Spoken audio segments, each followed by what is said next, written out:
Good, right? Nice and center. I know this introduction will not be anywhere near as effective as Baker Mayfield's, but we are now joined by Ryan Blaney, driver of the number 12 Menards Ford for Team Penske. We're going to open it straight up to questions, and our first question today will come from Heather Williams. Go ahead with your question, Heather. Hey, Ryan. This first round of the playoffs, the elimination race is Bristol. Can you talk about Bristol as an elimination race and what you think that'll be like?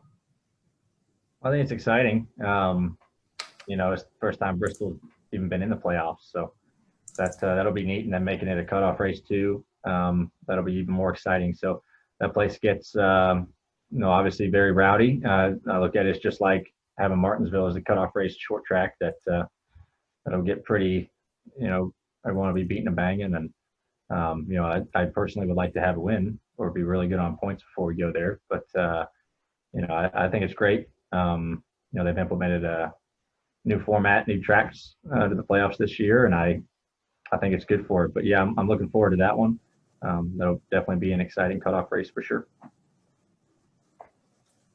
Our next question will come from Bob Pockris. Go ahead with the question, Bob. Yeah, Ryan, is preparation or what you feel like the keys are to advance in the playoffs any different with no practice, no qualifying? Yeah, I mean, it definitely is different, but it's really what we've been doing all year, and teams have been preparing as much as they can before going to the tracks every single week. It's not like now when the playoffs start, it's all right, we got to start preparing a little bit more. I feel like if you're not doing that throughout the regular season, I feel like you should be doing that throughout the regular season. So, but yeah, it's key. I mean, it's been key every single weekend. I think the biggest point is not being off at the start of these races and not getting stage points. That's a really big thing. You look at stage points of being very critical when you're running against 15 other guys throughout the round, or in the first round, and then it gets cut throughout the round. So stage points are huge. So you definitely want to be starting off good and have a good previous race the way the lineups are set. Now with that algorithm they got on previous week finishing and fast lap and points position, all that stuff, you definitely don't want to be back in the playoff grid. So yeah, preparation's huge, and just to set you up for that first stage, that's very important. Are stage points going to be more difficult to get considering all 16 of you are starting in the top 16? Yeah. I mean, they were difficult to get before, so, but also, you got some cars outside the playoffs that, they were really good as well. That didn't get in. So you're going to have to race them anyway. You're racing those guys all year. Whether you're top 12 in points, 13 to 24. Luckily, fortunately, we were top 12 a lot, really all year. So we never really started terrible. And that sets you up for the first stage. But yeah, with all the playoff guys being right there, they're definitely going to be hard to get. Just really good competition. You got to make sure you're on your game, from the first lap. Thank you. Our next question will come from Michael Shelton. Go ahead with your question, Michael. Thank you very much. Well, Ryan, just looking at your season thus far, 26 races in, you're pretty much consistent to where you were the last 3 seasons when you started the playoffs. 586 laps led, 11 top 10s, 8 top 5s. I was just curious, how do you feel your momentum is heading into this year's playoffs compared to the previous 3 seasons that you participated? Yeah, I mean, obviously we'd like to have some more wins in the regular season. That's what's kind of hurt us, in the last few years, in the playoffs and throughout the rounds. We made the round to 8 a couple times and just don't have playoff points. You got to win pretty much. And you have, these years to where every year it seems like there's a couple guys that have tons of wins in the regular season and they have massive bonus points. And that really pays off when you get in the round of 8. And it makes it tough for those guys who don't have them like we don't. But I feel like our team has had more capability this year to win more races and be more competitive. It's just a shame it hasn't happened. Some of that was our doing, some of it you can't control. But our whole group feels really good. I think our cars are pretty decent right now. Obviously, you have the 4 and the 11 who are really strong. Everyone's going to be strong in the playoffs, so you have to really be on top of your game. So I like our momentum. It's just a matter of putting races together, taking one race at a time. And I think this team can do that. But it's going to be important for us to win in the rounds. That's what it's going to take for us, I feel like, to advance or have really, really good point days. But I feel really good about this team, and Todd Gordon and I have worked well together this year. It's just a matter of, like I said, keeping building with each other and not making any mistakes, not having any blowups in the rounds. You can't really have a mulligan, I feel like. I'm not saying we're in the worst position. There's guys in worse positions than us, but we're not in the best position. So we just have to have solid 10 races. Thank you very much. Good luck. Thank you. Our next question is going to come from John Newby. Go ahead with your question, John. Thanks, sir. So, considering that you've already been to Darlington twice this season, do you have a unique advantage going into this upcoming race? And is there some old footage you can look back at and figure out the best way to approach it? Yeah. We ran there twice already this year. You go back and look at, those two races. You go back and look at, the Darlington race from last year and kind of see how that plays out. The pit strategy side is a little bit different, this weekend than the previous two races. They were way shorter. This 500-mile race, super long, and the way the stages are set and your pit strategy are set, and how you pit in the stages are way different. So that's a little bit something you can't quite look at from the previous races this year, but you can go back and look at your notes on, okay, how was the track? How were we set up? Things like that. And, Todd and I talked about that a lot this week. So I feel confident. I thought we actually had a really good car in the second race, and we had a penalty and we went in the back and we got in the fence there and kind of ruined our day. You just go back and look at all your notes and you try to, that's really important nowadays too. I mean, with no practice, you're relying on previous race notes. And we rely on those heavily here going back to these tracks that we've already been to this year. Perfect. Thank you, sir. Mm-hmm. Our next question will come from Kelly Crandall. Go ahead with your question, Kelly. Thank you. Ryan, I think you had said about a month ago, kind of what you were just talking about this team having really fast race cars, just unfortunate circumstances. So now that we're going into the playoffs, do you have the speed? Can this team go head to head with the 4 and the 11? I like to think so. I'm not going to sit here and say, no, we don't have the speed. You like to think so. I think, some races I feel like we've been better than those guys and brought it to them. And other races I feel like, they've had really good cars and have obviously shown up. So like they have all year. I mean, they've done a great job. Those two teams and drivers are doing really good right now, and they're super strong. And you go to the racetrack every week, knowing those guys are going to be strong.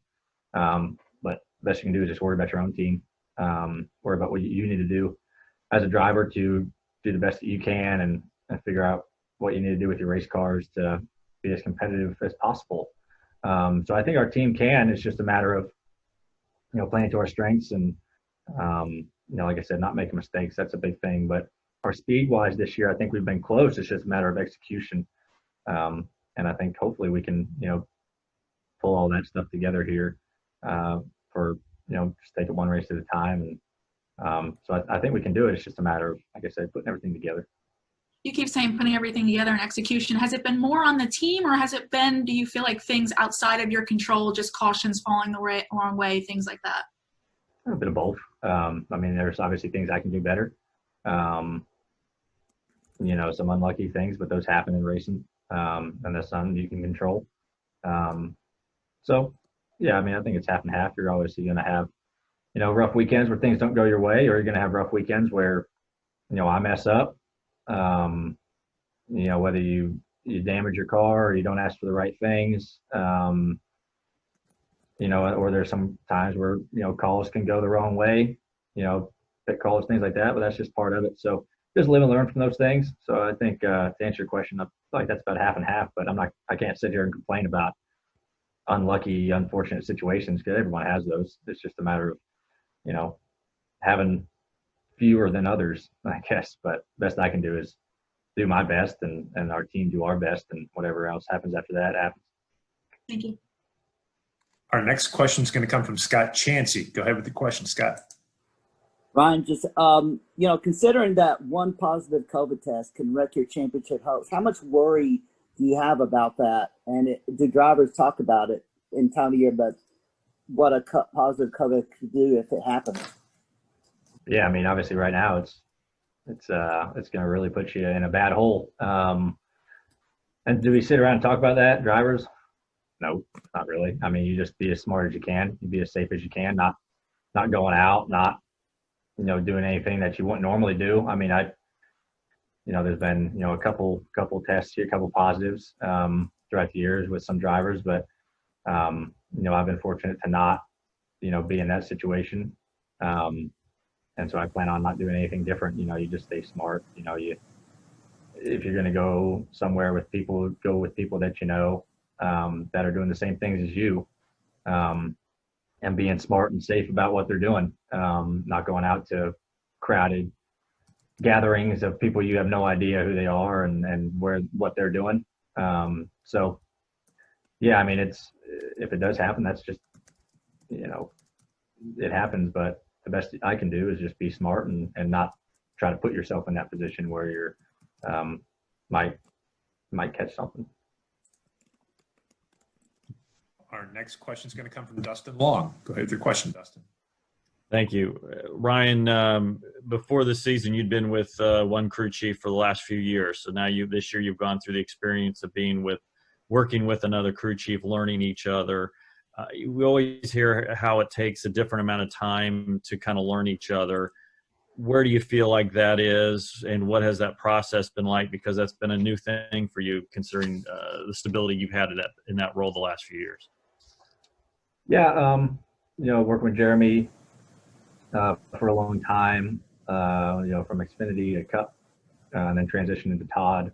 The first month was awesome. You get to work with them full weekends, or he and I get to work together. John Miles, my engineers, I got to see them every single weekend throughout the week also. And you really get to learn each other. You and everybody on the team, crew guys, you get to know them and what they're like. And now that's just been so limited. No practice, and you can talk so much throughout the week, on the phone, things like that. But it's just different than being able to go through a couple practices and the whole weekend with them and talking to them. But I think we've done the best that we can. Todd and I get along really well. He's obviously an amazing crew chief, championship crew chief, and has won a ton of races. So just I think it's been going well. It's a shame, but everyone's in the same boat. Joey and Brad, they have new crew chiefs also. A handful of other guys have new teams this year. So I think we're doing the best we can. I'd like to spend 3 days out of the weekend with them and a couple days during the week with them, just talking to them. But we talk as much as we can and try to figure out what we need to do week in, week out to be better. But I think it's been going really good. It's just a matter of continuing that and getting to know each other more. Thank you. Our next question is going to come from Alex Andreev. Go ahead with your question, Alex. Hey, Ryan. Thank you for your time. I wanted to ask about I guess a lot of the focus has been on Harvick and Hamlin this season, but is there any concern from other drivers that all of a sudden, like Kyle Busch is going to get reactivated in the playoffs and sort of run away with this? And then, is that even possible, I guess, to really have a season like he's had and then reverse course and kind of take it? I mean, do you foresee that happening, I guess? I mean, you never know what could happen. Yeah, I mean, obviously Kyle's not had the best of years, but it's Kyle Busch and that team can turn it around, any given weekend. So you don't count anybody out, even if they've been having a little bit off year than what they're used to, you don't count anybody out. I mean, people can go on playoff runs. I look at Tony Stewart in 2011, in the playoff run, he went on winning 5 of them races and winning the championship. And before the playoffs, you never really thought, they would be a contender. And then people find stuff and they turn it on and things go their way, and you saw what happened. So yeah, I mean, I'm worried about 15 other teams. You never know who can turn it on at what time. They're all great teams, great drivers. So you have to be worried about everybody, but at the same time, you can't be thinking about everybody all the time. You got to think about yourself, think about your own team, what you got to do. You can't control what everyone else is doing. So, but to answer your question, yeah, any one of these guys can turn it on at any time, and it wouldn't surprise me just because teams do that often. Thank you. Appreciate it. Our next question is going to come from Jeff Gluck. Go ahead with your question, Jeff. Yeah, Ryan, you mentioned those 15 other teams. I'm wondering if there's one kind of like dark horse guy or surprise team that you're kind of keeping your eye on that people should watch. Uh-oh, did I freeze up? Oh, no, I'm back. Okay. Dark horse team. I don't know. Maybe you can say the 18. Those guys, that teams that give the organization has been really strong. I'm going to be selfish and say I think our group has been, checkboxed as a dark horse team by a lot of people. So just, like I said, anybody can do it. I mean, the 11-4 have obviously been great all year, but, there's a bunch of other teams that can step up and have really good rounds and can, I guess you could say, maybe upset, what those guys have been doing all year. So, but yeah, I think anybody can. Thank you. Our next question is going to come from Dustin Albino. Go ahead with the question, Dustin. Yeah, Ryan, thanks for your time. You've won the last 2 Talladega races. You've won one of the 2 roller races. How scary is the second round? Yeah, there's a lot of, there's some, kind of funky races in there, obviously with the Roval and Talladega, like you said. You never know, what's going to happen in those rounds. You have one kind of normal race at Vegas there.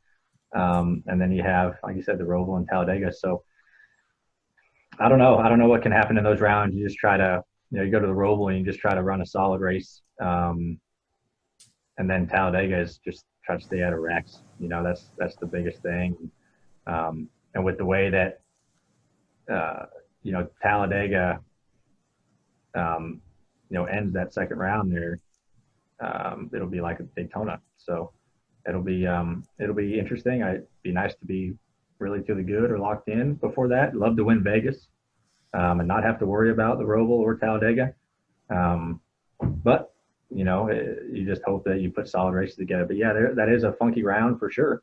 All the rounds, have their wild cards in them, with Bristol, being in the first one, and then you have the Roval and Talladega in the second round, and then Martinsville to end, to end the final round or the round 8. So there's a lot of interesting, races in each round. I think NASCAR did a pretty good job at splitting them up in certain ways. So yeah, but hopefully my mind says go try to win Vegas, so we don't have to worry about them too. Thanks, Ryan. Our next question is going to come from Cole Cusimano. Go ahead with the question, Cole. Thank you. Hey, Ryan. Going back to the question about Todd, he's obviously won a championship in these recent years. What does he bring to your team that differs from years past with Jeremy in the playoffs? Well, I think, Todd has a little bit more experience than Jeremy. He's been around the Cup Series for a little bit longer. I love Jeremy to death. He and I will always be really good friends from what we've been through for many years.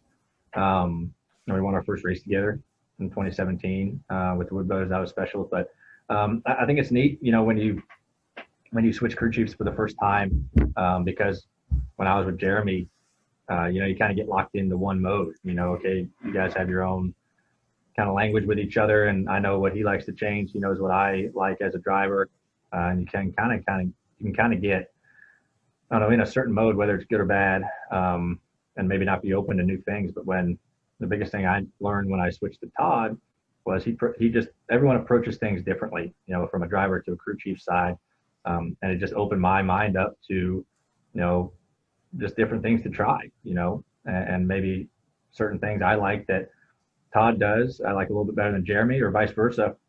But it's just knowledge. It's just knowledge of 2 different minds from those 2 guys, and you kind of, personally for me, you kind of combine those 2, and it just, it just opens your eyes a little bit on different possibilities and capabilities out there of what you can learn as a driver and learn about other people. So that has been nice to kind of combine those, Todd and Jeremy's mind and working with both of them. So that was a big thing I've taken away from it. As a young driver, it's nice to have that. I think it just helps you learn. Thank you, sir. Our final question for Ryan will come from Eric Smith. Go ahead with the question, Eric. Yeah, Ryan, thanks for the time. I'm just curious with the playoffs this year. You got short track, intermediate, super speedway, Roval. After 26 races now, is there a discipline of those that you feel like you need some improvement on going to the playoffs? And is there one that stands out to you that maybe you've got down that you feel comfortable on more than the others? I mean, you look at Richmond, the second race there, is a place we've struggled at over the years. It's nice it's in the round of 16, but you still have to put a good race together. You can't just run the back all race and have a poor race like, we've had there the last handful of years. So I always say on the Richmond side, we can only keep getting better there. Todd and I have worked a lot on that racetrack here because, even at the start of the year, we looked at the playoffs and like, well, we got to get good at Richmond. So that's one of the biggest outliers to me as far as places where we need to really show up and do well at, a place where we've struggled in the past. But all the other tracks, I feel really confident in. We've run really well at other tracks. The Roval, obviously we've run pretty decent at, and Talladega, we won 2 races at Talladega, but you never know what can happen. You can get jumbled up in someone else's mess and end your day. So you never know. But Richmond to me is the biggest one that we've really talked about on just having to put a solid race together. And a quick follow-up to that, does that put a little more pressure on this weekend so you're not going in as a whole to Richmond next week? I'll be honest with you, I haven't even thought about it. Focus on Darlington and then we'll move on. Awesome. Thanks, man. I appreciate your time. Ryan, thanks for taking the time to join us. Good luck in the playoffs, man. All right. Thank you. Take care. Okay, we have a little bit of a lull until our next driver, which will be Joey Logano at 11:44 a.m. Eastern Daylight Time. So you're more than welcome to hang with us or come back. But 11:44 for Joey Logano.